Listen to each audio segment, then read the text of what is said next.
بریم خاص‌ترین ماشینی که تا حالا تو ایران دیزاین شده رو میخوام بهتون نشون بدم. این ماشین یه عدد عجیب غریبی توش خرج شده، ولی همه اینا به کنار، هنری که توش رفته، رنگ خاصش و دیزاینش بی‌نظیره. این خاص‌ترین تو نوع خودش تو ایرانه و واسه اولین بار همچین کاری شده. بیاید بریم داخلش نشون بدیم. اول داخلش نشون میدم، بعد بهم بگید این ماشین چیه. بذار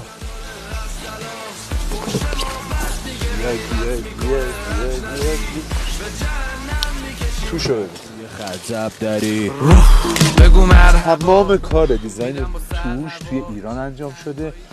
همه چی 2024 بهترین چرمه، بهترین جیره و هر چیزی که فکر کنید و تمام آپشناش فعاله. حالا بیاید بریم بیرونش هم ببینیم.